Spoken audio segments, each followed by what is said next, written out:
ସେ ଯୋଉ ଆସି କହିଲା କହିଲା ମାଉସୀ ଆଜି ଟିକେ ଯିବା ଏଠିକି ବକ୍ସି ବଜାର। ମୁଁ କହିଲି କଣ ପାଇଁ ନା ଯିବା ଟିକେ ଶାଢୀ ଦିଟା କିଣିବି ଆଉ ମୋ ନାନୀର ଡ୍ରେସ ହଳେ ଆଣିବି ଆସିବା ଆଉ।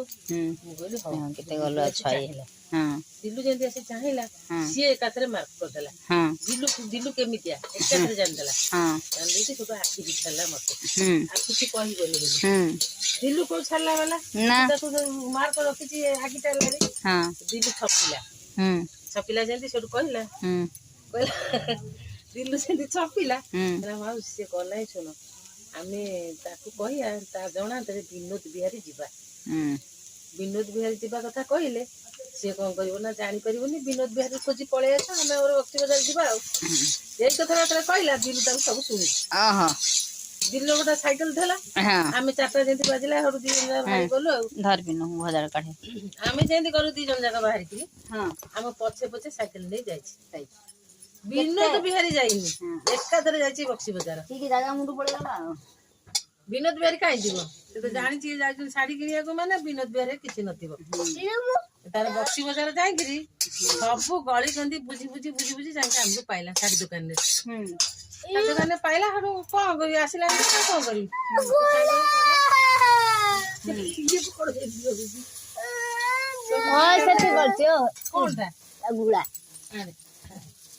ଦି ଜଣ ଯାକ ଗଲୁ ଯାଇକିରି ସେଠୁ କହିଲା ମାଉସୀ ଆଉ ମୋର ଗୋଟେ ଭଉଣୀ ଅଛି ନା ରୋମିତାରେ ଆଉ ତା ପାଇଁ ଦିଟା ଚୁଡ଼ି ନେବି।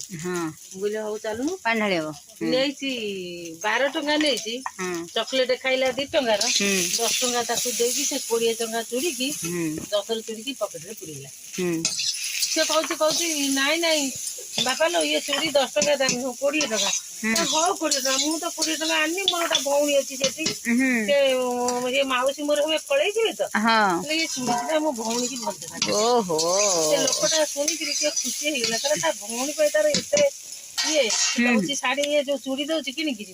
ମୁଁ କହିଲି ହଁ ବା ସାଇକେଲ ଆଣିକି ମୁଁ ବାପା लो ତୁ ପଳା ଆସିଲା ତମେ ବାଟ ଯାକ କହି ମାଉସୀ ଦେଖିଲେ ସେ କେମିତିଆ ବିଖ୍ୟାତ।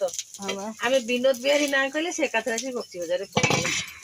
ସାଇକେଲ ଧଇଲେ ସେ କୁଆଡେ ପଳେଇଯିବ ପାଇଲା ତ ଏଥର ଆଉ ମୋ ପୁଅକୁ ଖରାପ କହିବନି ତ। କଣ ତୋ ପୁଅ କଣ ଭଲୁଟା? ମୋ ପୁଅ ସବୁଠୁ ଭଲ ଦେଖିଲ କେଭଳିଆ କେନ୍ଦିଆ ପିଲା ଦେଖ।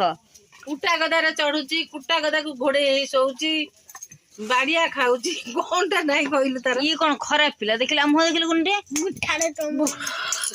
ଛୋଟ କଣା ଖାଇ ପାଗଳିଆ।